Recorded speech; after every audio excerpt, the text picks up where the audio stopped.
I said before that the income of bank employees is lower than service staff. I have been proven right. Employees of a certain bank in Shanghai have witnessed a drastic reduction in their salaries, plummeting from the range of 20 to 30,000 yuan to a mere 6,000 yuan. This significant decrease raises questions about livelihoods. With the monthly wage barely covering basic expenses such as rent, food, and utilities, contrary to popular belief, the banking sector is notorious for its demanding work hours, dispelling the notion of a typical 9-to-5 schedule. The expectation of round-the-clock availability for customer service adds to the strain. In contrast, service staff enjoy more predictable work hours and often benefit from accommodations such as meals and lodging. Reports indicate a concerning rise in cases of depression and mental distress amongst bank employees. It is attributed to increased workloads and diminished rewards. This phenomenon has garnered attention as stories of distressed bank personnel become increasingly prevalent. Recently, a circulated document detailing the management regulations of a bank in Anhui province has shed light on the stringent measures on employees. These measures include monetary deductions ranging from 50 to 1,000 yuan, with the bank seemingly deriving pleasure from penalizing its staff. Shockingly, not only are salaries dwindling, but there are also reports of retroactively crawling back wages already dispersed, leaving employees uncertain about the security of their earnings. Such revelations underscores the growing discontent with the banking industry, prompting calls for greater transparency and fairness in employment practices. As the year draws to a close, many bank employees with mortgages and car loans eagerly anticipate their year-end bonuses. But recent grievances from employees of the Shanghai Pudong Development Bank highlight a stark departure from this expectation. In previous years, bonuses were typically distributed starting from December, with year-end bonuses dispersed before the Chinese New Year.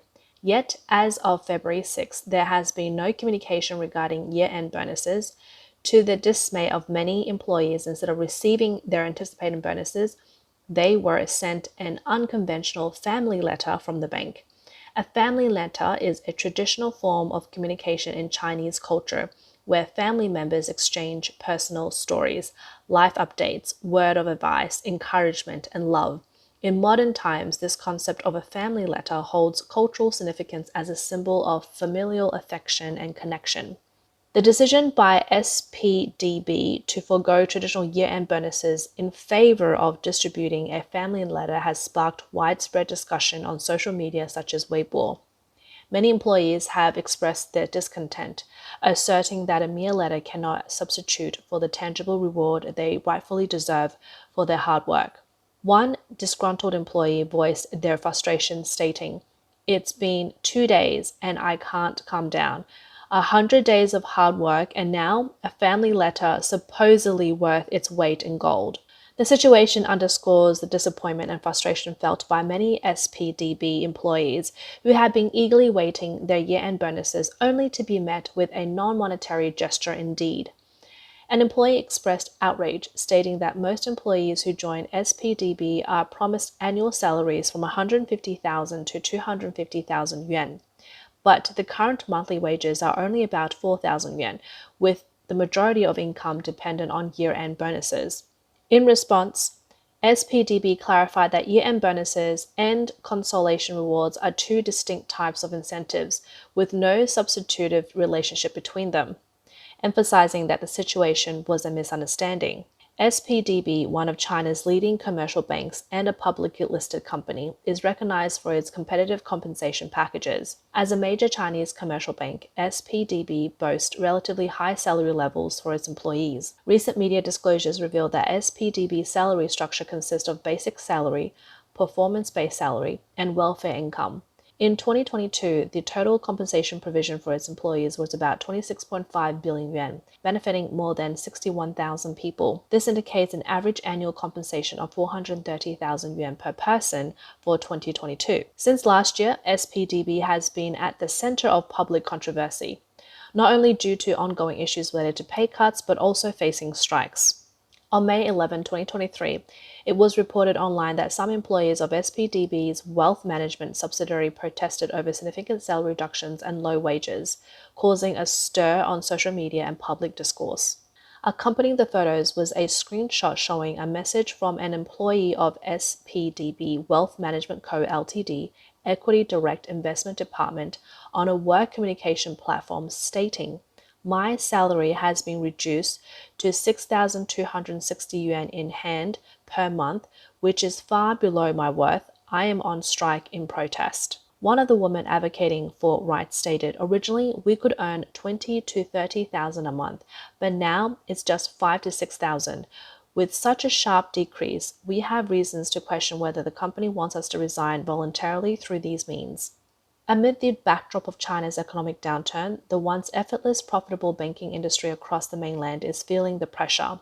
The continuous emergence of negative news about SPDB also indirectly reflects the deep troubles faced by SPDB. In fact, the suspension of year-end bonuses by SPDB is not an isolated case. Shanghai Bank not only withholds year-end bonuses but also deducted from holiday allowances and salaries. On February 7th, social media post revealed that Shanghai Bank issued only 7,000 yuan as year-end bonuses last year. This year, not only is the actual year-end bonus zero, but holiday allowances and salaries have also been deducted and deferred. On February 7th, Ms. Zhou, a bank employee in Shanghai, told Radio Free Asia that over the past year, many bank employees have seen a continuous reduction in benefits, with some receiving only their basic monthly salary. This situation is widespread. Originally, the salary structure was complex, including not just the base salary, but also performance bonuses, meal allowances, transportation subsidies, housing allowances, and more. Now, many of these indirect subsidies have been significantly reduced. Employees of Guangzhou Bank have pointed out that the bank has withheld a portion of their salaries, citing the need for reservations as justification. Depending on the employee's level, 5 to 25% of the salary was withheld, with a promise to disperse it all by the end of 2023. But the management has not fulfilled this promise. Employees of Guangzhou Bank have posted on Weibo that their salaries for December 2023 have been delayed for over 30 days without payment. Furthermore, according to verbal announcements by the bank's leadership, salaries will be discounted or even result in employees owing money to the bank. Some employees, depending on their rank, are receiving only 30 to 60% of their salary, whereas high-ranking employees' pay is calculated based on a newly devised formula, potentially causing them to pay the company instead. Ms. Zhou, who is familiar with the operations of the banking system, stated that apart from large state-owned banks such as the Industrial and Commercial Bank of China, China Construction Bank, and the Agricultural Bank of China, local banks have all introduced new regulations aimed at reducing daily operational expenses. Additionally, people have disclosed that the credit card center of Guangzhou Bank has maliciously delayed and deducted the salaries of all employees, including those who are pregnant and nursing. It has been rumored that the credit card center of Guangzhou Bank has made several adjustments to employee salaries since 2023, including the cancellation of year-end bonuses, the elimination of the 13th month salary, which they are supposed to be entitled to after they have been working here for more than a year, reductions in basic salary, delays in salary payments, and unfair wage deductions. These measures have led to employees' dissatisfaction and protest, with some employees considering resignation or legal action. Why does the Guangzhou Bank Credit Card Center have issues with withholding salaries? Insiders claim that the primary reason for the problem with Guangzhou Bank Credit Card Center is the significant impact of the pandemic, regulatory changes, and competition on the credit card businesses in 2023. This led to a sharp decline in revenue without a corresponding decrease in expenses. Specifically, the economic downturn and weak consumer spending reduced the usage and demand for credit cards, while the rate of loan defaults and bad debts increased, leading to lower profitability for credit cards. To address this crisis, the Guangzhou Bank Credit Card Center implemented a series of emergency measures, among which the most controversial was the delays and deductions in employees' salaries. In recent years, China's banking sector has entered a cold period, with frontline bank employees burdened with increasingly numerous key performance indicators.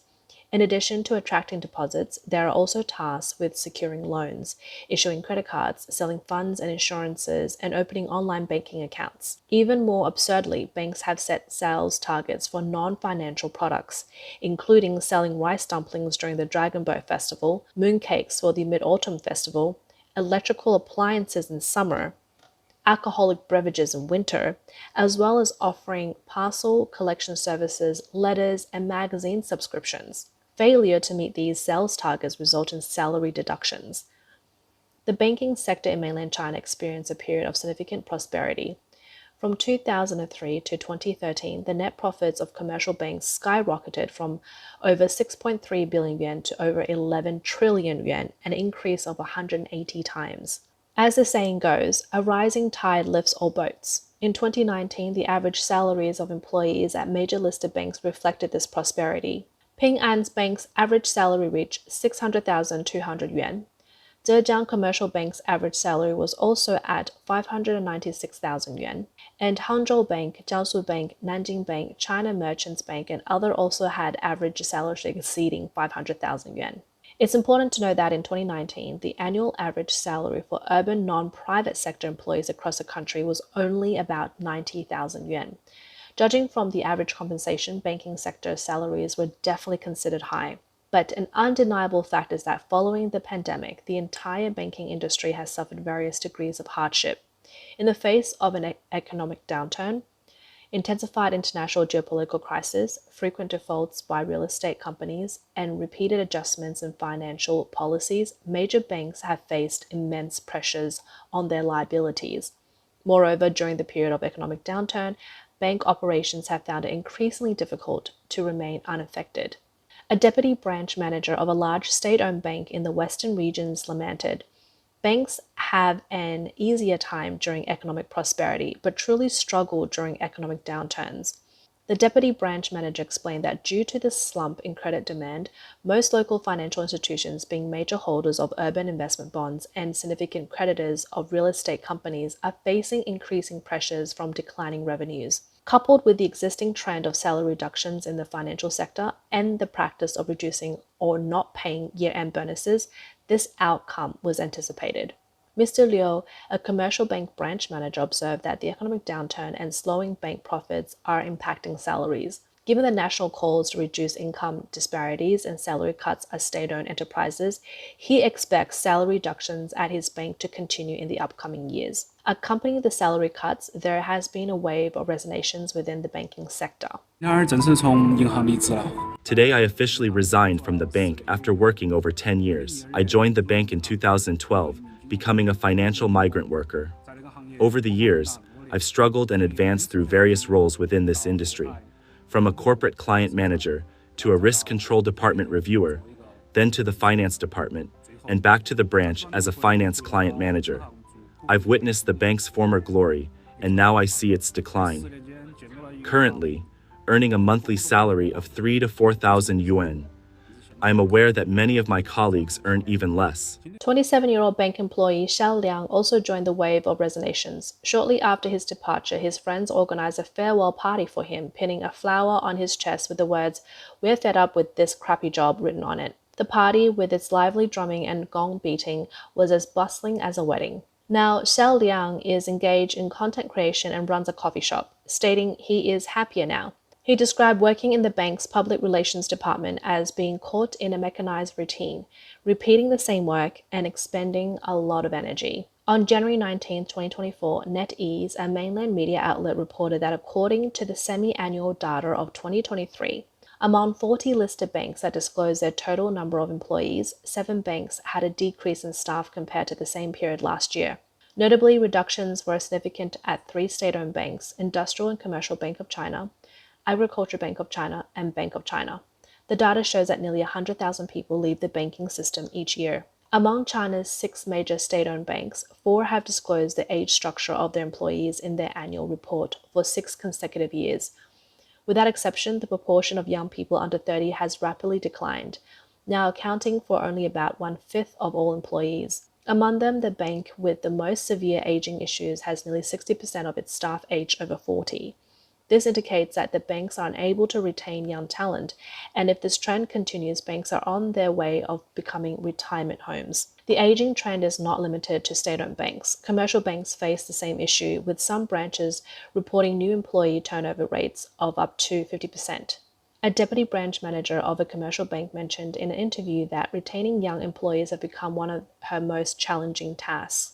Zhaopin recruitment statistics from 2021 show that regardless of their professional backgrounds, less than 70% of banking personnel choose to stay in their jobs within 5 years of employment.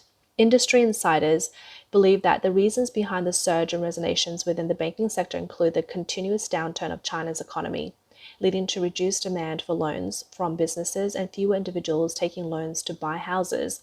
Moreover, the oversupply of credit cards has significantly limited the banking sector's growth potential. Coupled with the hiring of over 1 million new employees in the banking sector over the past decade, there is now a surplus of manpower within the system. Banking jobs are far more challenging than one might imagine. New, highly educated young recruits are often assigned to roles such as tellers, lobby managers, or tasked with face-to-face promotional activities, which involves distributing flyers, attracting deposits, and selling financial products in public spaces like streets, malls, and supermarket entrances. In 2022, the average salary in major banks ranged from 300,000 to 600,000 yuan, which is a relatively high compared to the national average. It's important to note that this figure is skewed by the million and 10 million annual salaries of bank executives. For 80% of the lower level staff, the basic salary is around 3 to 5,000 yuan. This modest income can be further reduced by various deductions for not meeting certain targets, sometimes leaving individuals with only a few hundred yuan per month. Additionally, the interior of the bank counters is subject to 360-degree surveillance without any blind spots, making it impossible to use a mobile phone, leaving no room for privacy. The bank also enforces a very strict management system for counter staff, such as requiring tellers to raise their hands when calling numbers.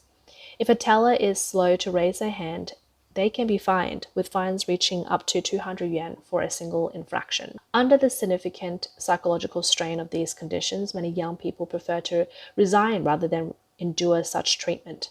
Of course, there are a few client managers who can earn 200,000 yuan a year, but that income is based on performance and commissions earned after completing tasks. Even if they earn 200,000 yuan this year, their performance may decline the next year, relegating them to a basic salary of only a few thousand yuan. To maintain a high salary, they must work extremely hard. Beyond normal working hours, employees are also required to work on their day offs and engage in external marketing activities. With the advent of the internet, weekends and evenings are filled with online learning and virtual meetings. Clients may also call or message by WeChat for consultations outside of working hours, requiring patient and attentive service. Having gone through intense competition for education advancement and corporate promotions, many young Chinese people face the harsh reality of overwork leading to shattered dreams. Thus, unstable income, excessive pressure, and low base salaries are among the reasons many bank employees resign. Nan Qian, an economics professor at Northwestern University, has stated, young people are facing disillusionment, fatigue, and dissatisfaction due to hard work. Qian observed that these young individuals grew up during a period of rapid economic growth in China. Affected by China's former one-child policy, most of these young people are the only child, upon whom their parents place great expectations. Qian analyzed that they grew up hearing that sacrifice and dedication could lead to wealth, but they now face wage stagnation, heavy workloads, and an economic downturn, leaving them completely exhausted. Professor Yao Liu from the Sociology Department at Columbia University found in her research that many people are underemployed, with their education and skills far exceeding the requirements of their current positions. Other experts have analyzed that the disillusionment among young people is also related to the gap between their level of education and skills and the actual job opportunities available. The wave of resignations could exacerbate China's economic challenges, with declining birth rates and a shrinking workforce potentially posing problems for economic growth. Mr. Huang Jingqiu, a seasoned media professional in mainland China, believes China's overall employment has led to this mindset among young people who feel powerless to change the status quo. China faces serious social injustice and a hierarchy of privileges, even regressing to the era of the planned economy under Mao Zedong. In such circumstances, young people feel that striving only turns them into fodder, merely human resources to be exploited, and having children will continue the cycle, rendering it meaningless. Hence, they choose to lie flat.